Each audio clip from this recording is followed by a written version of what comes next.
여러분, 한 나라의 정권이 무너지는 데 걸린 시간은 단 3시간이었습니다. 전쟁도 선언도 아니었습니다. 단 한 번의 명령, 그리고 체포. 13년을 버텨온 독재 정권이 단 하룻밤 만에 사라진 이 충격적인 사건, 지금부터 하나씩 짚어보겠습니다.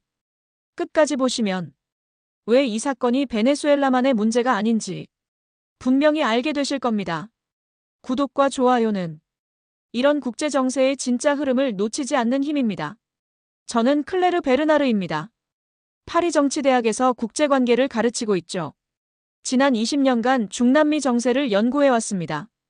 그런 제가 이번 사건을 처음 접했을 때 솔직히 믿을 수가 없었어요. 2026년 1월 2일 밤 10시 46분. 플로리다 마러라고 리조트에서 도널드 트럼프가 작전 개시 명령을 내렸습니다. 저는 그 시각 파리 시간으로 새벽 4시 46분에 급보를 받았죠. 침대에서 벌떡 일어났습니다. 화면을 다시 봤어요. 미군이 베네수엘라를 향해 움직이고 있다는 내용이었습니다. 트럼프는 선거 기간 내내 말했습니다. 더 이상 해외 전쟁은 하지 않겠다고요. 아프가니스탄 철수를 자랑했고 중동 개입을 비판했죠. 그런데 취임 2주도 안 돼서 이런 명령을 내렸어요. 저는 컴퓨터 앞에 앉아 손을 떨며 관련 뉴스를 검색했습니다.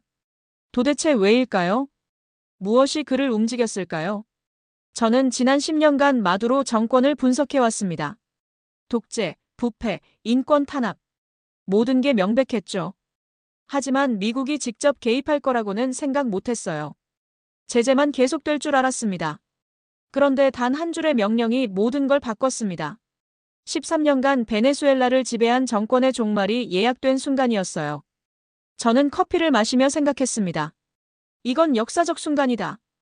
21세기에 이런 일이 실제로 벌어지다니. 믿기지 않았지만 사실이었습니다. 트럼프의 결정은 전 세계를 놀라게 했습니다. 저 역시 마찬가지였죠. 하지만 더 놀라운 건 따로 있었어요. 작전의 규모와 속도였습니다. 그는 단순히 명령만 내린 게 아니었습니다. 이미 모든 준비가 끝나 있었던 거죠. 저는 책상 위에 펼쳐진 베네수엘라 지도를 봤습니다. 카라카스의 붉은 동그라미를 그렸어요. 그곳에서 곧 역사가 바뀔 거라는 걸 알았습니다. 심장이 빠르게 뛰었죠. 학자로서의 냉정함과 인간으로서의 흥분이 뒤섞였습니다. 밤 10시 46분. 그 시각이 제 머릿속에 각인됐습니다. 한 사람의 결정이 한 나라의 운명을 바꾸는 순간. 저는 그 순간을 목격한 겁니다. 앞으로 펼쳐질 일들을 예상하며 노트북을 열었어요. 기록을 시작했습니다. 이건 전쟁이 아니었습니다. 체포작전이었죠. 한 명을 잡기 위한 국가 단위의 작전. 전례가 없었어요. 저는 손가락을 움직여 타자를 쳤습니다. 역사는 지금 쓰여지고 있다고요. 저는 실시간으로 작전 상황을 추적했습니다. 미 국방부 발표를 확인하고 군사 전문가들과 통화했죠. 규모가 상상을 초월했어요. 미군 6회공 합동작전이 개시됐습니다. 카라카스 인근 20개 군사기지가 목표였죠. 150대 이상의 항공자산이 투입됐어요. F-35 전투기, B-52 폭격기, 무인 정찰기까지. 저는 숫자를 적으며 입이 벌어졌습니다. 3시간이었습니다. 단 3시간 만에 모든 게 끝났어요. 제가 커피 한 잔 마시고 샤워하는 시간이죠. 그 짧은 시간에 한 정권이 무너졌습니다. 믿을 수 없었어요. 작전명은 공개되지 않았습니다. 하지만 목적은 명확했죠. 니콜라스 마두로 체포. 처음엔 마약과의 전쟁이라고 했습니다. 저도 그렇게 생각했어요. DEA가 주도하는 거대 단속 작전이라고요. 하지만 아니었습니다. 정권 제거 작전이었죠. 저는 화면에 뜬 폭격 영상을 봤어요. 밤하늘이 불타고 있었습니다. 카라카스 외곽의 군사기지들이 연쇄적으로 무력화됐죠. 베네수엘라군은 속수무책이었습니다. S-300 방공 시스템도 소용없었어요. 미군의 전자전에 무력화됐죠. 저는 군사 분석 자료를 읽으며 고개를 저었습니다. 기술 격차가 너무 컸어요. 150대의 항공자산이 무엇을 의미하는지 아십니까? 소규모 국가를 상대로 한 전면전 수준입니다. 하지만 이건 전쟁이 아니었어요. 법적으로는 체포작전이었죠. 저는 이 모순을 어떻게 설명해야 할지 고민했습니다. 3시간 동안 베네수엘라 정부는 제대로 된 대응을 못했습니다. 통신이 차단됐고 지휘 체계가 마비됐죠. 저는 베네수엘라 국영방송을 켰어요. 화면이 먹통이었습니다. 그저 정적만 흐를 뿐이었죠. 저는 책상에 앉아 손으로 이마를 짚었습니다. 이게 21세기 전쟁의 모습이구나. 압도적인 기술력 앞에 주권도 무의미해지는구나. 쓴웃음이 나왔어요. 미 국방부는 민간인 피해가 최소화됐다고 발표했습니다. 정밀 타격만 이루어졌다고 했죠. 저는 그 말을 믿고 싶었습니다.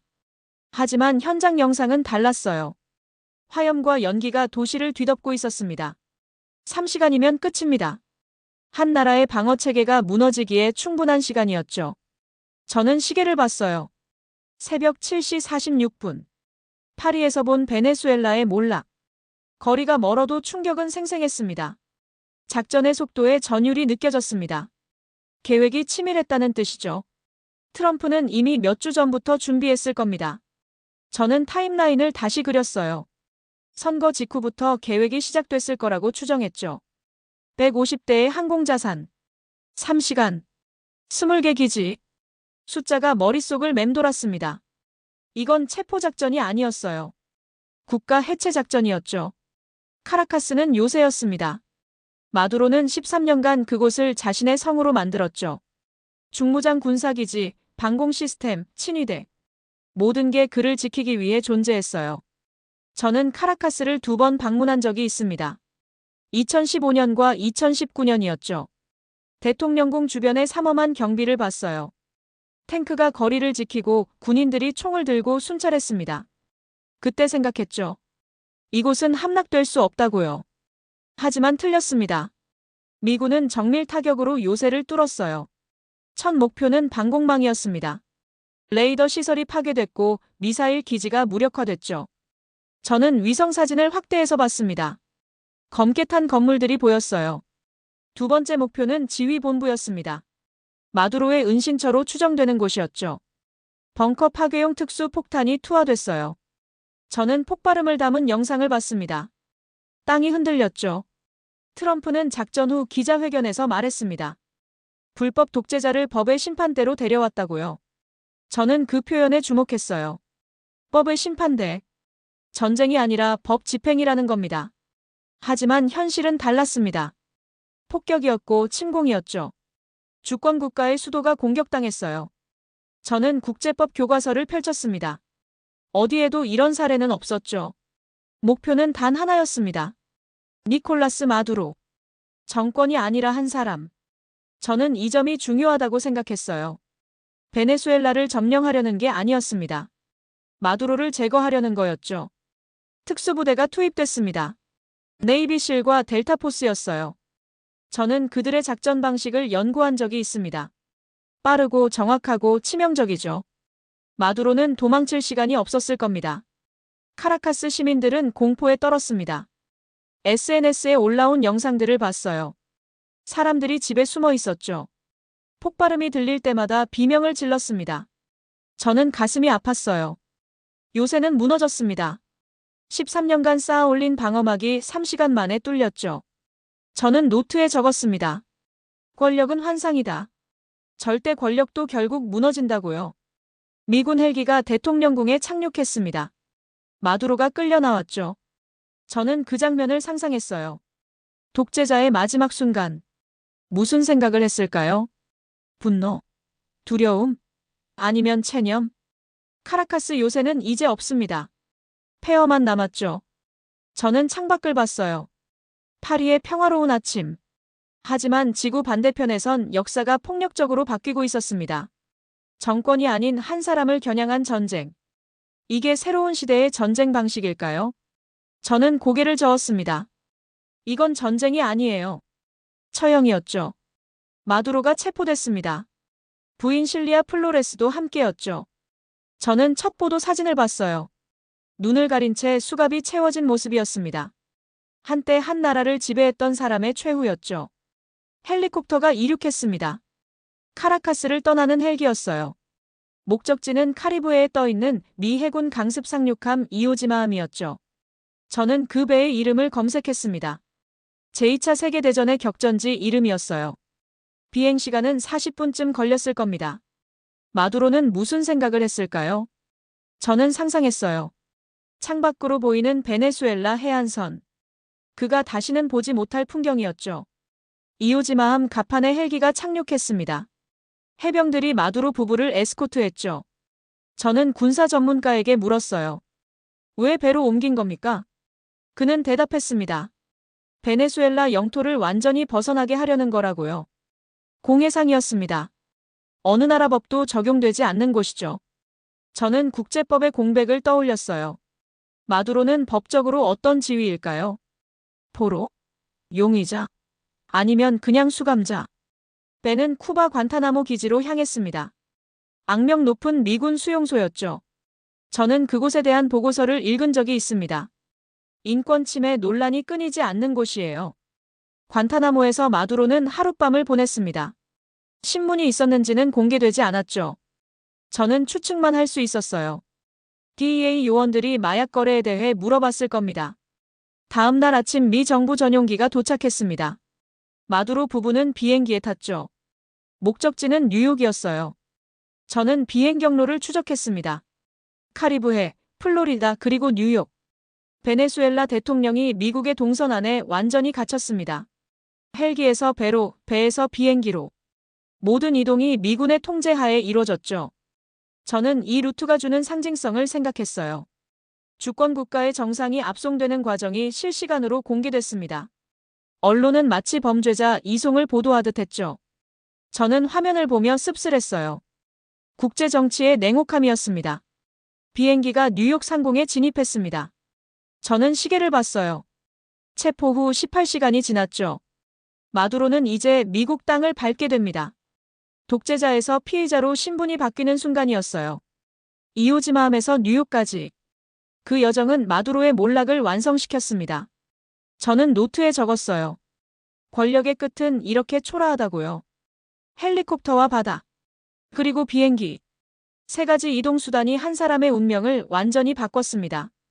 저는 이 과정이 너무 빨라서 믿기지 않았어요. 어제까지 대통령이었던 사람이 오늘은 수감자입니다. 뉴욕 DEA 본부 건물이었습니다. 마두로가 도착한 곳이죠. 저는 건물 내부 복도 영상을 봤어요. CCTV 화면이었습니다. 마두로가 걸어오고 있었습니다. 양쪽의 요원들이 에스코트했죠. 눈가리개는 벗겨진 상태였어요. 수갑은 여전히 채워져 있었습니다. 복도 끝에 카메라가 있었습니다. 마두로가 그쪽을 봤죠. 저는 화면을 일시정지했어요. 그의 표정을 자세히 보고 싶었습니다. 놀랍게도 그는 미소를 짓고 있었습니다. 작은 미소였지만 분명했죠. 저는 이해할 수 없었어요. 이 상황에서 미소라니. 그리고 마두로가 입을 열었습니다. 영어로 말했죠. 굿나이트, 해피 뉴 이어. 굿나잇, 해피 뉴 이어. 저는 헤드폰 볼륨을 높였습니다. 다시 들었어요. 분명했어요. 그는 새해 인사를 한 겁니다. 체포된 지 하루도 안 된 상황에서요. 요원들은 반응하지 않았습니다. 그저 계속 걸었죠. 마두로도 말없이 따라갔어요. 하지만 그 한마디가 제 머릿속에 계속 맴돌았습니다. 기묘한 여유였습니다. 몰락한 독재자의 마지막 허세일까요? 아니면 진짜 평온함일까요? 저는 심리학 동료에게 전화했어요. 그는 말했습니다. 극단적 스트레스 상황에서 나타나는 해리 증상일 수 있다고요. 하지만 저는 다르게 봤습니다. 마두로는 모든 걸 받아들인 거였어요. 저항해도 소용없다는 걸 알았죠. 그래서 오히려 침착함을 유지한 겁니다. 해피 뉴 이어. 새해라니. 그에게 새해는 감옥에서 시작될 겁니다. 재판을 받고 형을 살겠죠. 어쩌면 평생 갇혀 있을지도 몰라요. 저는 영상을 반복해서 봤습니다. 10번도 넘게 봤죠. 그때마다 소름이 돋았어요. 공포가 아니라 묘한 서늘함이었습니다. 비극의 순간에 등장한 평온한 인사. 이게 무엇을 의미할까요? 저는 생각했어요. 아마도 마두로는 이미 포기했을 겁니다. 싸움이 끝났다는 걸 인정한 거죠. 복도는 길었습니다. 걸음마다 운명이 확정됐어요. 대통령에서 수감자로, 권력자에서 무력한 개인으로. 저는 그 변화가 이 짧은 복도에 다 담겨 있다고 느꼈습니다. 카메라가 마두로의 뒷모습을 잡았습니다. 그는 사라졌죠. 다음 방으로 들어갔어요. 저는 화면을 껐습니다. 더 볼 필요가 없었어요. 굿나잇, 해피 뉴 이어. 그 말이 계속 귓가에 맴돌았습니다. 역사상 가장 기묘한 새해 인사였을 겁니다. 몰락의 순간에 던진 평온한 한마디. 저는 노트에 적었어요. 이게 인간의 본성일까? 끝을 앞두고도 예의를 지키려는 본능. 아니면 그냥 정신적 방어 기제일까? 답은 모르겠어요. 하지만 한 가지는 확실했습니다. 그 순간 마두로는 더 이상 대통령이 아니었어요. 그저 한 명의 수감자였죠. 미국의 감옥 시스템 안으로 들어간 겁니다. 브루클린 메트로폴리탄 구치소였습니다. 뉴욕에서 가장 악명 높은 곳이죠. 저는 그곳에 대한 자료를 찾아봤어요. 기사들이 쏟아졌습니다. 지옥 같은 곳, 미국 최악의 수용소, 인권 사각지대. 언론의 평가였어요. 저는 시설 사진을 봤습니다. 낡고 음침한 건물이었죠. 마두로가 그곳에 수감됐습니다. 2026년 1월 3일 오후였어요.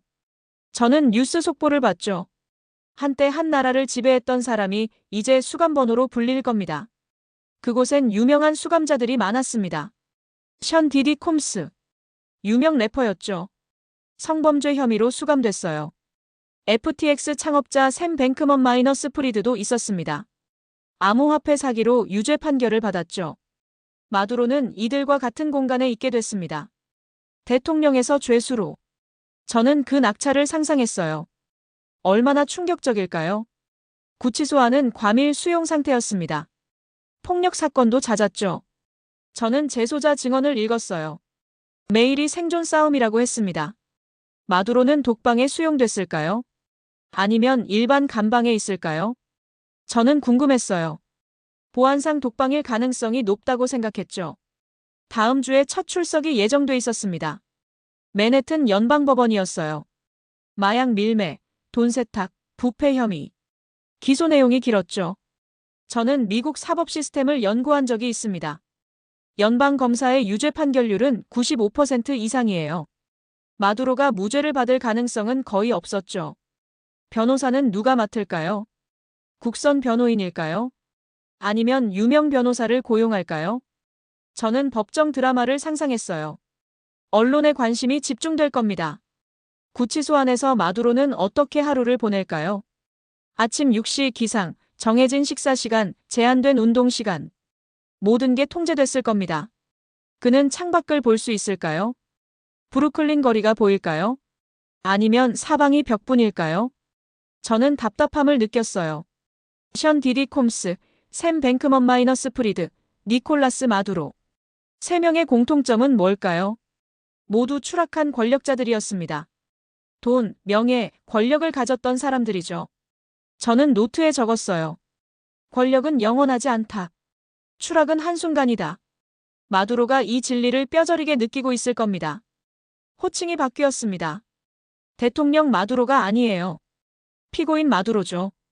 저는 이 변화가 상징적이라고 생각했어요. 구치소 철창 너머로 마두로는 뭘 볼까요? 과거의 영광? 아니면 암울한 미래? 저는 그의 심정을 헤아리려 했지만 쉽지 않았어요. 세계 최악의 이름들 사이에 마두로가 있습니다. 그들과 나란히 감옥 복도를 걸을 겁니다. 한때 적도의 궁전에 살던 사람이 이제 뉴욕 구치소에 갇혔어요. 저는 창밖을 봤습니다. 파리의 저녁 하늘이었죠. 하지만 마음은 브루클린에 가 있었어요. 철창 안의 마두로를 생각하며 한숨을 쉬었습니다. 트럼프가 기자회견장에 나타났습니다. 2026년 1월 4일 오전이었죠. 저는 생중계를 켰어요. 무슨 말을 할지 궁금했습니다. 베네수엘라는 이제 자유로워질 것입니다. 트럼프가 말했어요. 저는 귀를 기울였죠. 자유. 무슨 의미일까요? 그는 계속했습니다. 정권 이양이 완료될 때까지 미군이 베네수엘라를 운영할 것입니다. 저는 깜짝 놀랐어요. 군사 점령이라는 뜻 아닙니까? 미국 석유 회사들이 투입된다고 했습니다. 베네수엘라 석유 인프라를 재건하겠다는 거였죠. 저는 메모를 빠르게 적었어요. 이건 경제 관리까지 포함한다는 의미였습니다. 사실상 보호 통치였습니다. 21세기의 보호 통치라니. 저는 역사책을 펼쳤어요. 1900년대 초반 제국주의 시대를 떠올렸죠. 트럼프는 노골적이었습니다.